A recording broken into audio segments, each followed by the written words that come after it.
here to close out our night at 116 MacDougal. Britta! She is a rising star in Toronto's spoken word poetry community. Yes, she is. And she's hot. In addition to performing at the famed Nuyorican Poets Cafe, she has traveled across Canada and parts of the United States as a keynote motivational speaker, inspiring thousands about the power of using one's voice to change the world.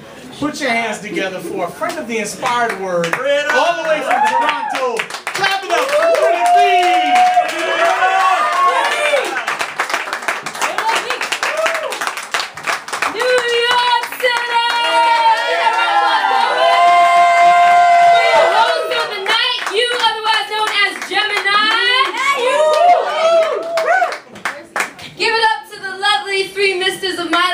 Mr. Marvin, Mr. Mike, and Mr. Nathan P. Tonight, I love how my intro is like talking about how like I inspire you to change the world, and I'm just gonna get nasty in a minute. So I'm joking, I wouldn't do that. Actually want to give some love to the open micers tonight, and as well the two features, A Lyric and Hala. You beautiful ladies and beautiful people tonight. So down the microphone tonight. I'm actually really nervous because I actually don't know what to do right now. I'm like still deciding in my mind which poem I should start off first, but I have no idea. But how's everybody doing? Everybody doing all right?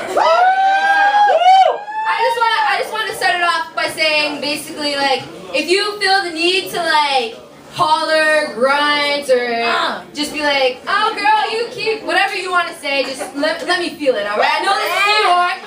I know this is New York and Toronto, you know, I encourage everybody to give some love, so let me feel it, alright? Let me feel it, alright? Yeah? I'm just wasting time because I still don't know what poem I'm going to start off with. Do the other one. Do the other one.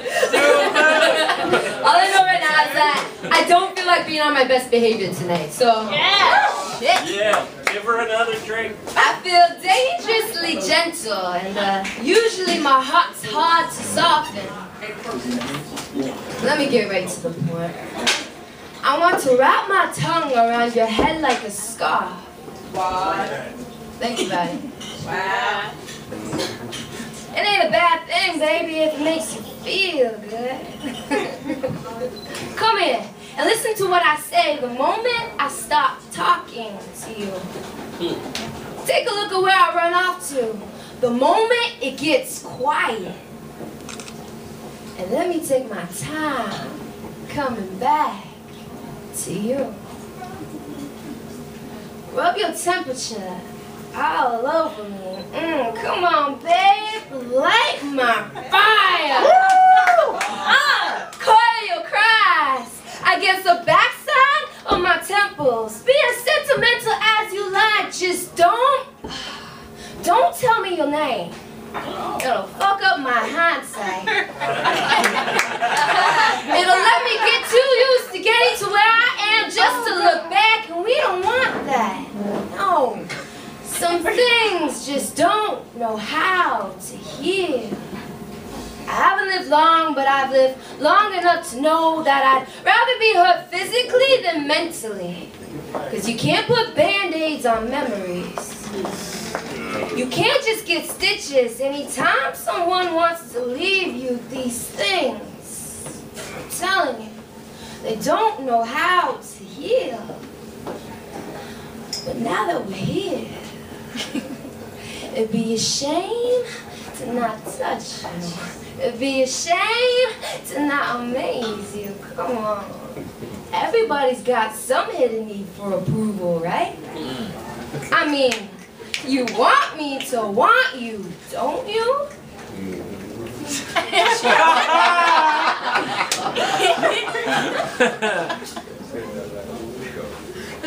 Don't you?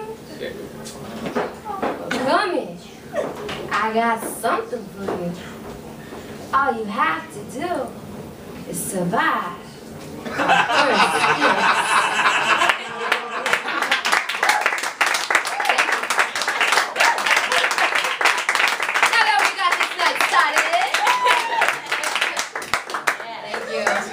I feel really good right right now. So much love in the room right now. Matt was saying it earlier. She's like, a lot of love in the room. Y'all got close to me.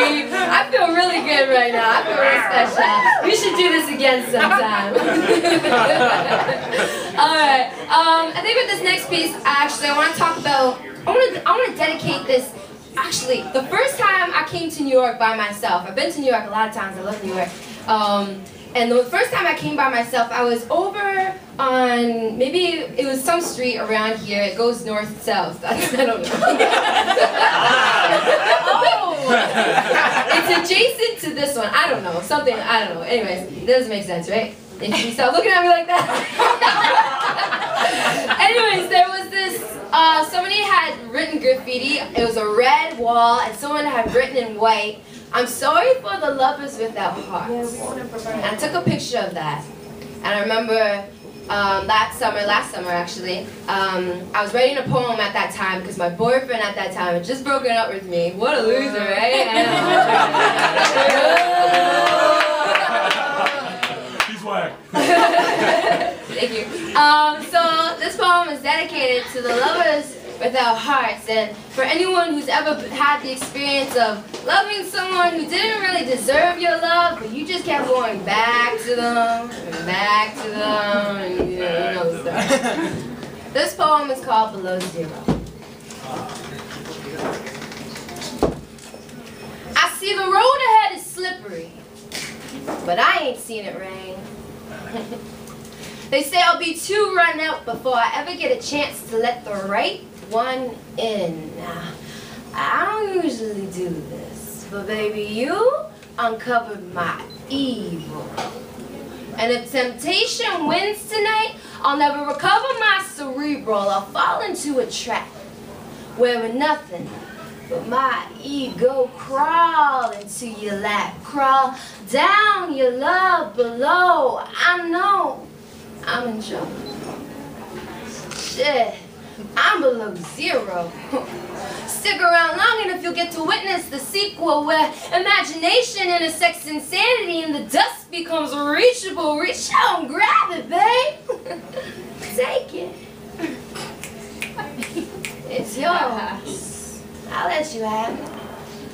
It's incredible where my mind goes when it's driving around town without an escort. My presence flaps across a hanger at the front entrance, and mania takes custody of my subconsciousness, repeating the same behavior but with different intentions, over and over, expecting the outcome to change, ripen or freshen, repeating the same behavior but with different intentions. This time I swear, over and over, expecting the outcome to change, ripen or freshen, repeating the same behavior but with different intentions, over and over and over and over. Woo! Part of my complex. Let me tell you a secret. Nah, I don't usually share this too often, so know that this moment's special. Y'all ready for the secret? Hell yeah. Morty, are you ready for the secret? Well, Morty, the secret is I paint my toes.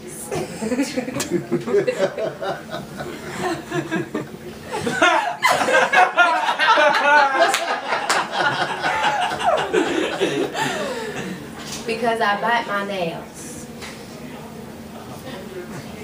And I bite my nails because a hammer fucking hurts. I stare in the mirror to cry because it actually feels like company. And I only say I love you to hear it said back to me. Over and over, expecting the outcome to change. Wow.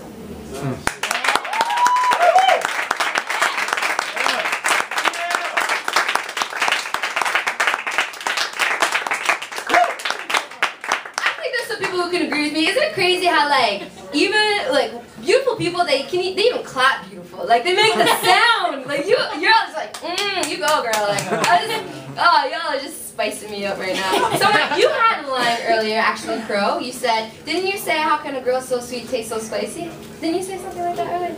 That was me. Was that you? No, it was Baron. Okay, I'm sorry. I'm sorry. But you did talk a lot about. Yeah. Hold the microphone all weird and things. But that was a beautiful line. Actually, I want to give a shout out to our features Hala and A Lyric. A Lyric, you had you ladies.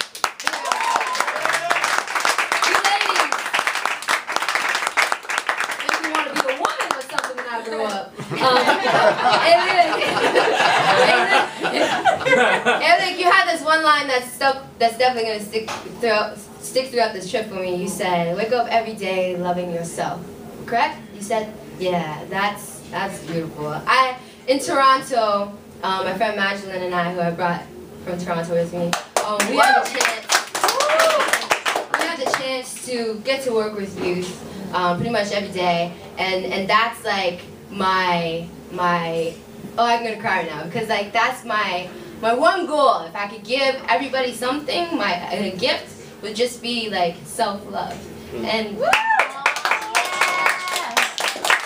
so thank you for what everyone here tonight is doing, whether you came here to perform or you came here to support. You're supporting a very beautiful project, the Inspired Word, and poetry and art and self-love.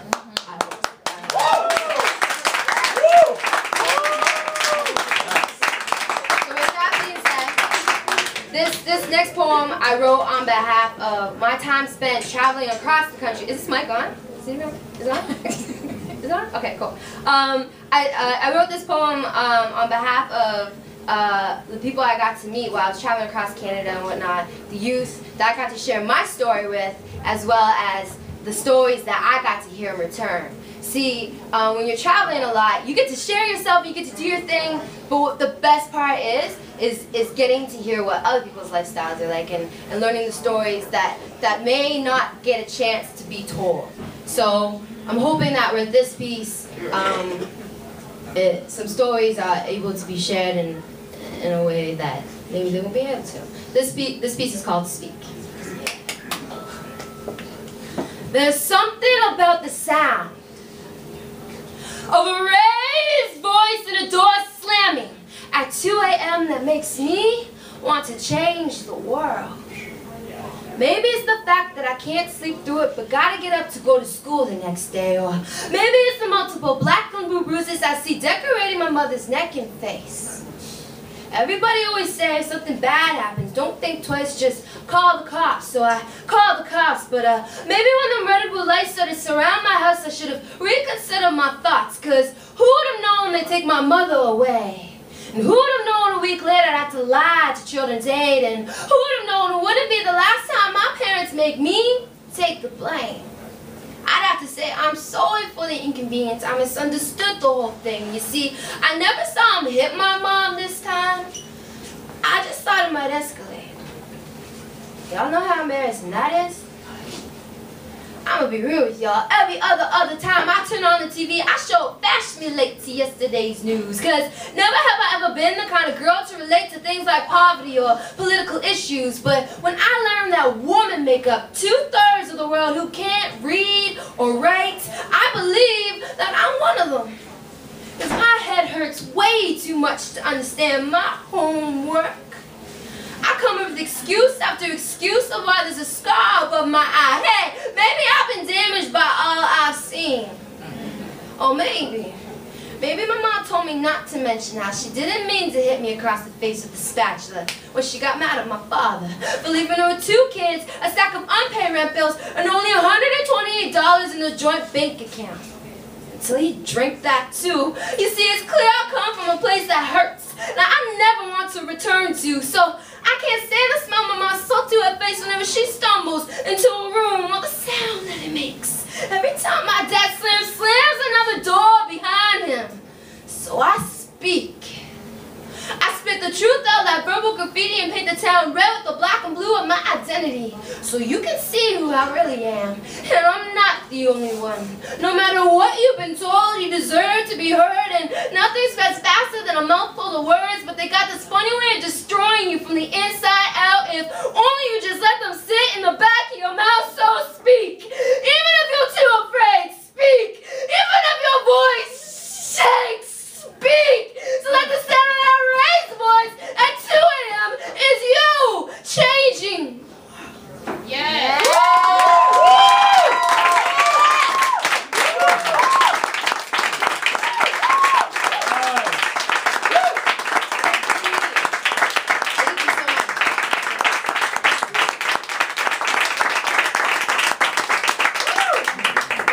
Piece for the night. I want to dedicate it to the lovers with hearts this time. So, you know, who actually know, you know, give love with their whole heart. Like, you know, I was thinking the other day, I'm more of like a sleeve. You know how the people are like, oh, you wear your heart on your sleeve. You know, like that sort of like thing. Like people who are like really emotional, or like I feel like I'm so emotional that I'm more of a sleeve wrapped around a heart. Like, you know, like just I'm just nothing but a sleeve. My heart's just like thrusting, like pelvic thrust. Yeah.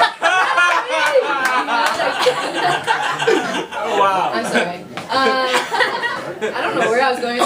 Something came over me. Yes, so this next piece is dedicated to love, being in new love, or finding new love with the love that you've had for a while. I just want to give you love and hope that y'all have a good night. Again, my name is Britta B. Feel free to holler at me after the show. I appreciate y'all. Thank you so much. This is my last piece. I can't remember the last time I smiled at myself, because you occupy my mind.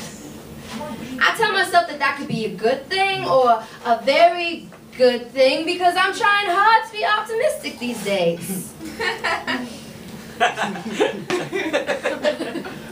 I hate the way I have to love you from a distance, because being together physically will never do.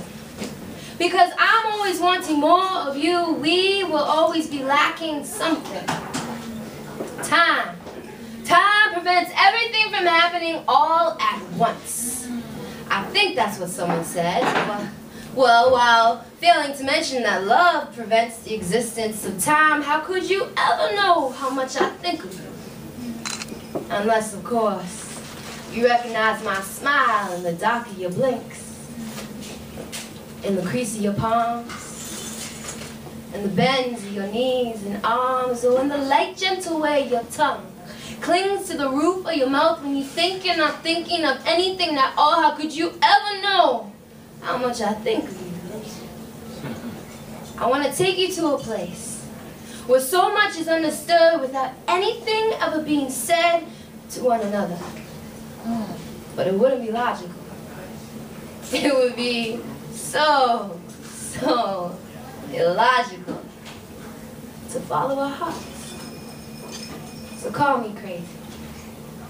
Call me Britta B. Thank you.